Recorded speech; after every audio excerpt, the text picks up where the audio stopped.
Selamat datang kembali. Untuk pertemuan hari ini kita akan mempelajari tentang larutan penyangga atau sering disebut sebagai buffer.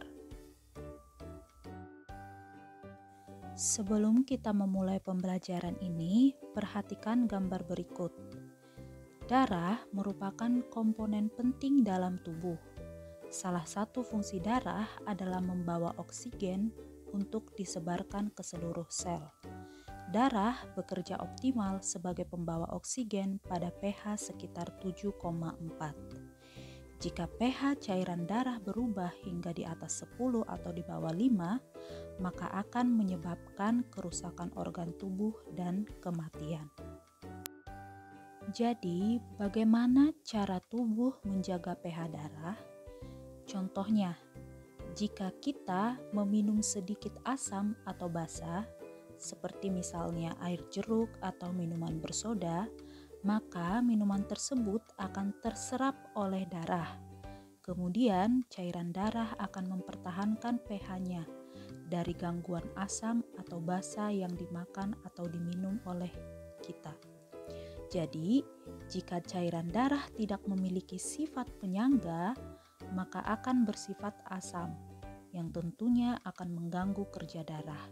Akan tetapi, karena cairan darah memiliki sifat penyangga, maka penambahan sedikit asam atau basa tidak akan mengubah pH cairan darah, sehingga kinerja darah tetap optimal.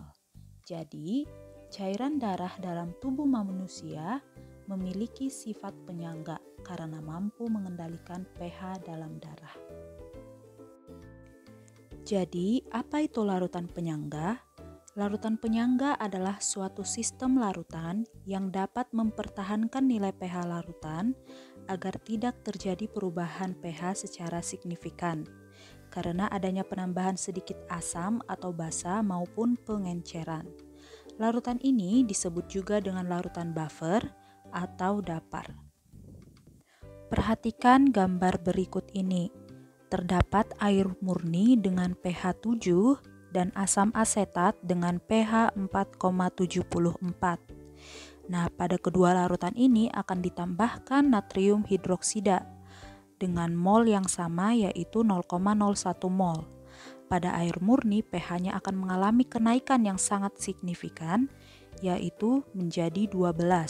Sedangkan pada asam asetat pH-nya mengalami sedikit kenaikan menjadi 4,82. Jadi pada contoh ini dapat kita simpulkan bahwa air murni yang ditambah dengan NaOH bukan merupakan larutan penyangga karena dia mengalami kenaikan pH yang sangat signifikan.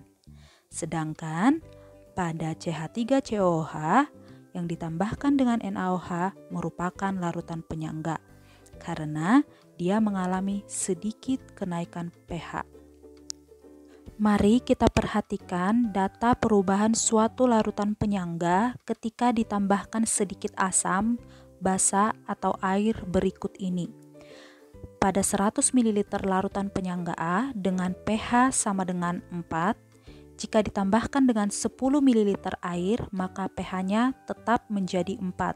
Perubahan pH-nya 0. Pada penambahan 1 ml HCl dengan konsentrasi 0,1 molar, pH-nya akan berubah menjadi 3,991. Maka perubahan pH-nya 0,009. Pada penambahan 1 ml NaOH dengan konsentrasi 0,1 molar, pH-nya menjadi 4,008 dengan perubahan pH sama dengan 0,008. Nah, karena perubahan pH-nya sangat kecil, maka penambahan sedikit asam, sedikit basa, dan air ke dalam suatu larutan penyangga tidak mengubah pH secara signifikan. Selanjutnya, sifat larutan penyangga. Sifat larutan penyangga terbagi menjadi dua, yaitu larutan penyangga asam dan larutan penyangga basa. Larutan penyangga asam. Larutan penyangga asam ini akan mempertahankan pH pada suasana asam atau pH lebih kecil dari 7. Terbentuk dari campuran antara asam lemah dan basa konjugasinya.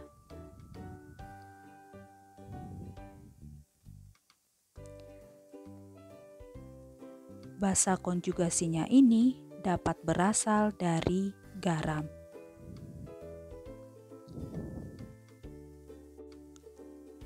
Contohnya yang pertama, campuran asam lemah CH3COOH dan garam CH3COONa.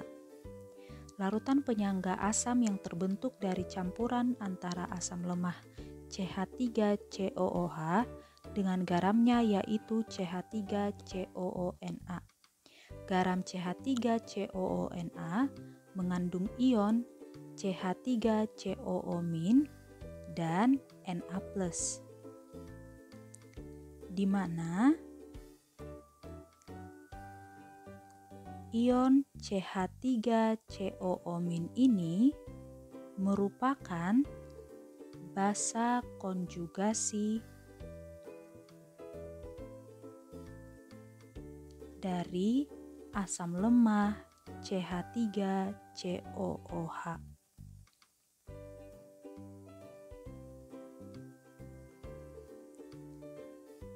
Sehingga komponen larutan penyangganya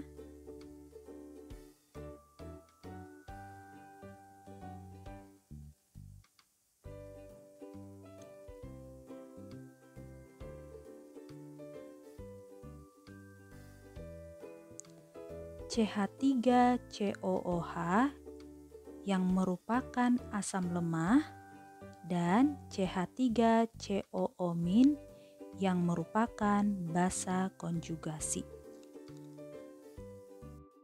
Contoh yang kedua, larutan penyangga asam yang terbentuk dari campuran antara asam lemah HCN dan garam KCN. Garam KCN mengandung ion K+ dan Cn-, di mana ion Cn- merupakan basa konjugasi dari asam lemah KCN.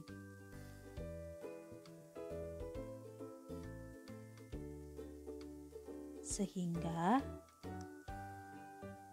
komponen larutan penyangganya adalah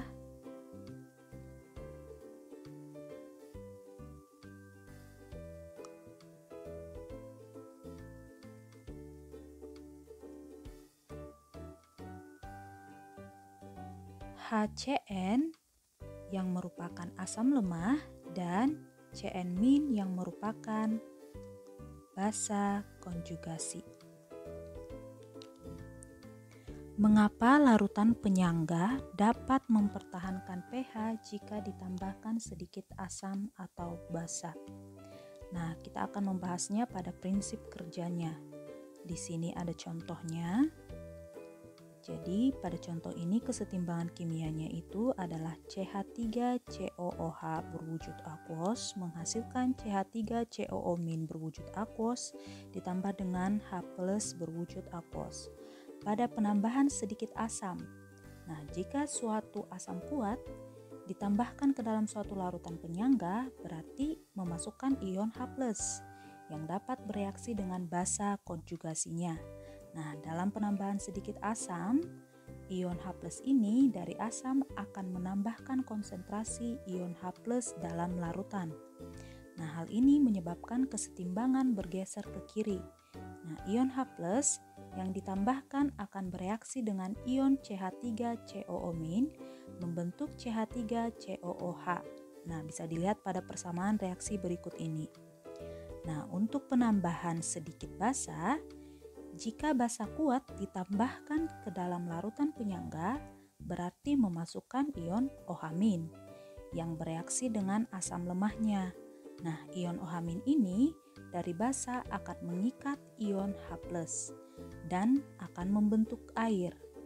Hal ini menyebabkan konsentrasi ion H+ berkurang dan kesetimbangan ion bergeser ke kanan.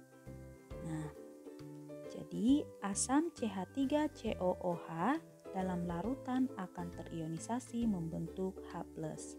Nah, kalian bisa lihat pada persamaan reaksi berikut ini. Pada pergeseran posisi kesetimbangan menyebabkan konsentrasi asam lemah dan basa konjugatnya berubah. Jika H+ ditambahkan, konsentrasi asam bertambah, sedangkan konsentrasi basa konjugatnya akan berkurang. Pada penambahan OH-, konsentrasi asam berkurang dan konsentrasi basa konjugatnya akan bertambah. Yang selanjutnya adalah pembuatan larutan penyangga asam. Nah, larutan dapat diperoleh dengan mencampurkan antara asam lemah dengan basa konjugasinya. Di sini kita ambil contoh, yaitu asam lemahnya CH3COOH. Dengan basa konjugasinya adalah CH3COO-. Nah, CH3COO- ini dapat kita peroleh dari CH3COONA atau CH3COOK. Kita dapat membuktikannya sebagai berikut. Nah, CH3COONA ini kita ionisasikan sehingga dia menghasilkan CH3COO- dan Na+. Maka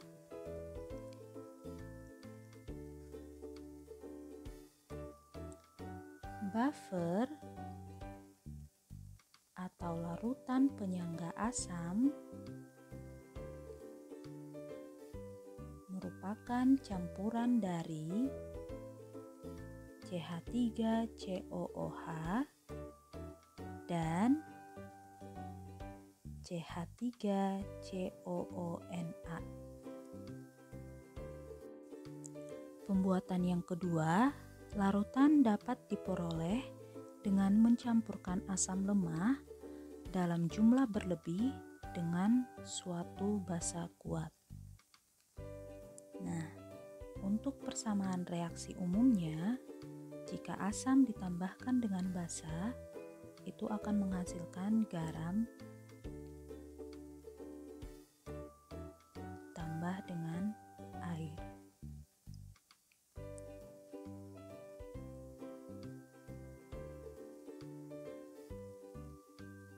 Dengan catatan, pada pembuatan ini, asam lemah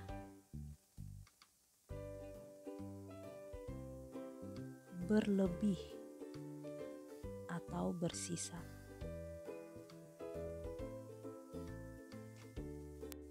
Contohnya, 100 ml KOH dengan konsentrasi 0,1 mol direaksikan dengan 100 ml CH3COOH dengan konsentrasi 0,2 molar.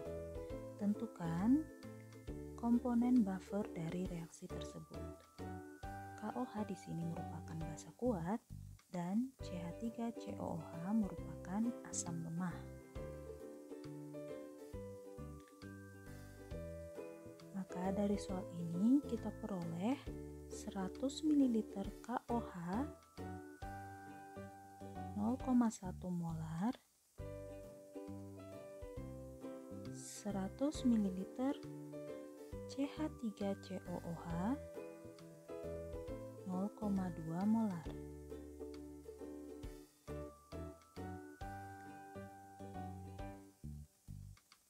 Maka kita buat dulu reaksinya.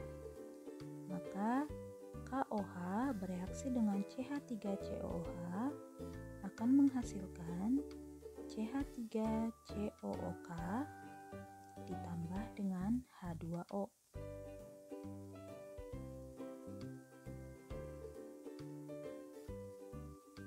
maka kita buat kolom mula-mula reaksi sisa.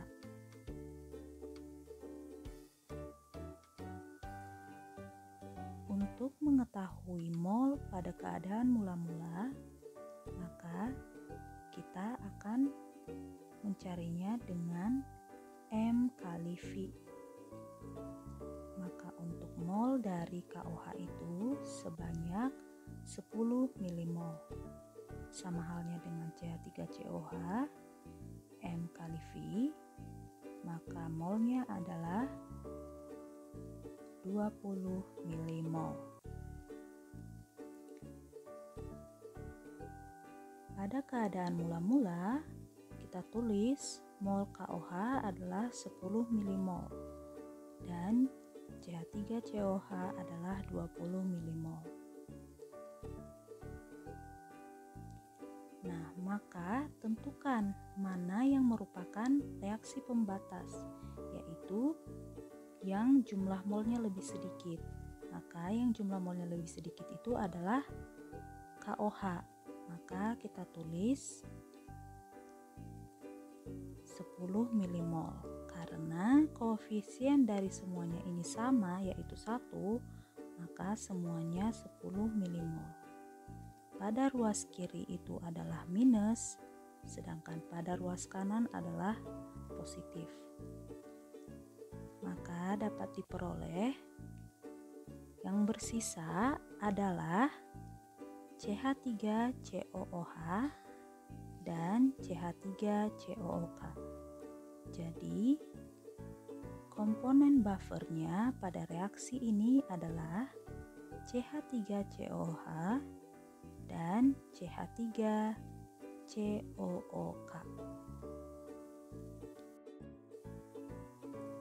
Yang selanjutnya adalah larutan penyangga basa. Larutan penyangga basa ini mempertahankan pH pada suasana basa atau pH lebih besar dari 7.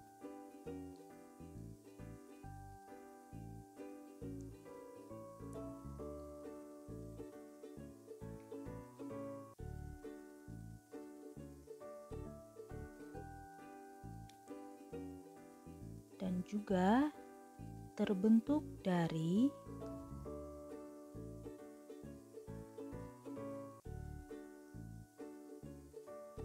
campuran antara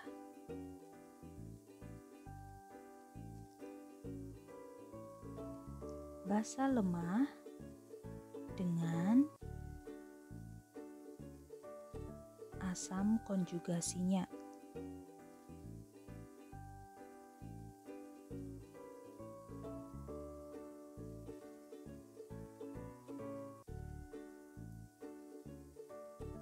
Asam konjugasinya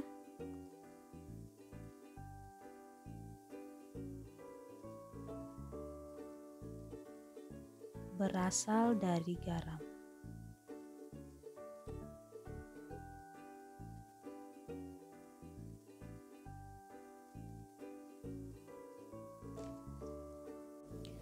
Contohnya,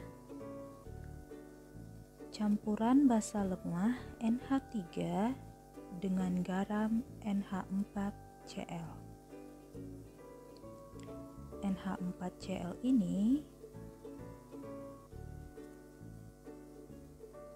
bentuk ionnya adalah Cl- dan NH4+.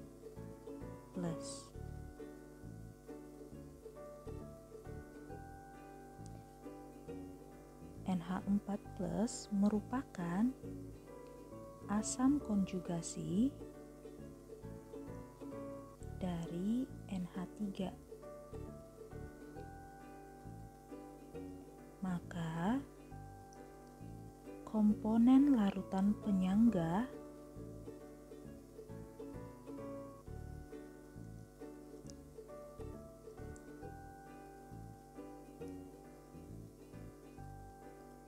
adalah NH3 dan NH4-. Yang kedua, campuran basa lemah NH3 dengan garam NH4 2 kali SO4. NH4 2 kali SO4 memiliki ion, diantaranya adalah 2NH4+ dan SO4 2-.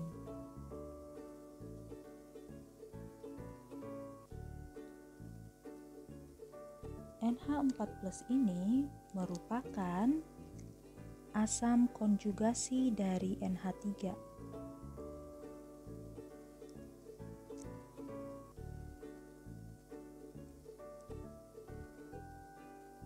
Nah, komponen larutan penyangganya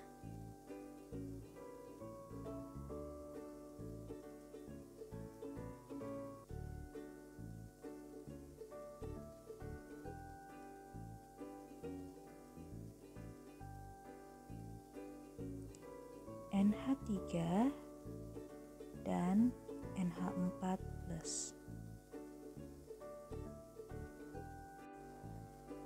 Prinsip kerja dari larutan penyangga basa ini dapat kita lihat dari contoh berikut ini.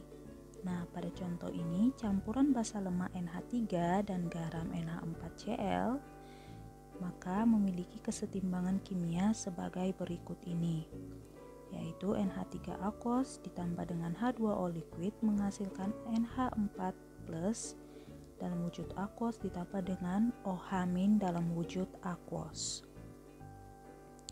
Pada saat penambahan asam, nah jika kita menambahkan sedikit asam kuat ke dalam larutan penyangga, maka ion H+ dari asam akan bereaksi dengan basa lemah dan membentuk asam konjugatnya.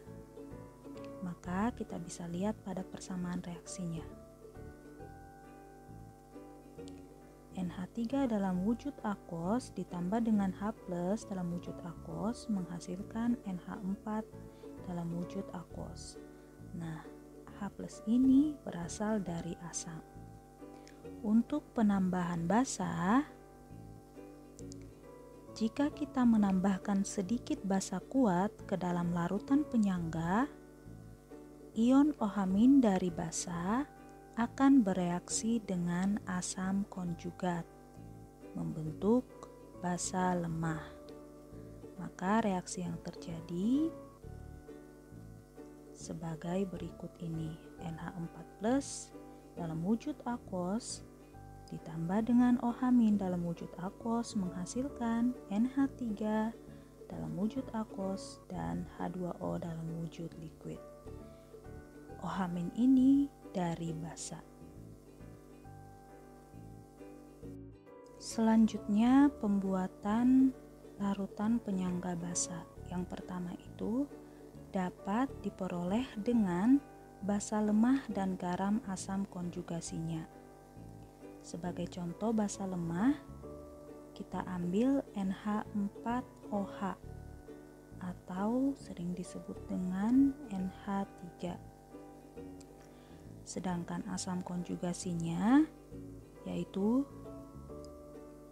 NH4+ yang dapat kita peroleh dari garam berbentuk NH4Cl dan NH4Br. Kita dapat mengionisasikan NH4Cl ini sehingga kita peroleh NH4+ dan Cl-. Pembuatan yang kedua itu dengan basa lemah dalam jumlah berlebih dengan asam kuat.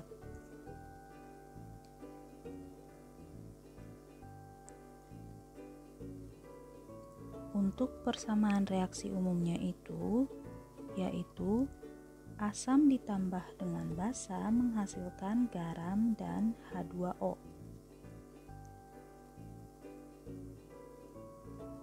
Pada larutan penyangga basa, catatannya adalah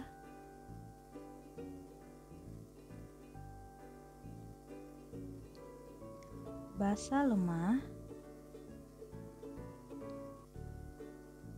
berlebih,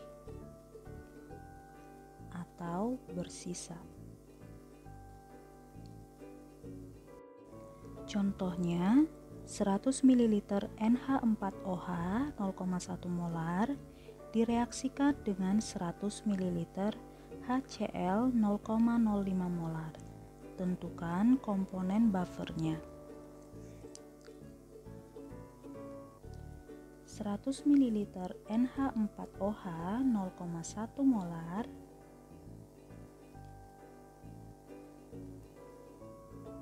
(100 ml HCl 0,05 molar). Maka kita buat persamaan reaksinya. NH4OH berwujud aquos ditambah dengan HCl berwujud aquos menghasilkan NH4Cl ditambah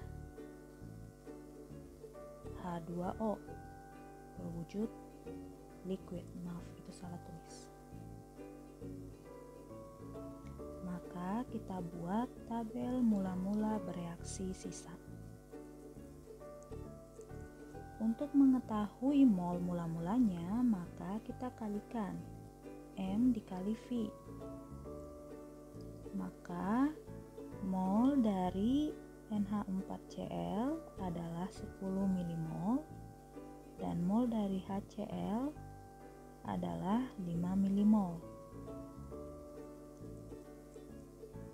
Maka kita tulis pada mula-mula, keadaan mula-mula. NH4OH 10 mmol, HCl adalah 5 mmol.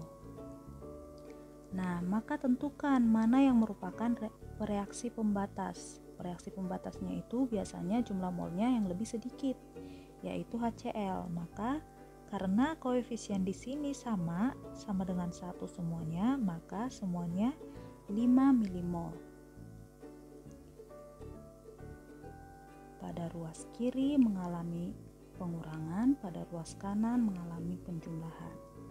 Maka untuk mol NH4OH pada keadaan sisa adalah 5 mmol, pada HCl habis, pada NH4Cl adalah 5 mmol. Maka komponen buffernya adalah NH4OH dan NH4Cl.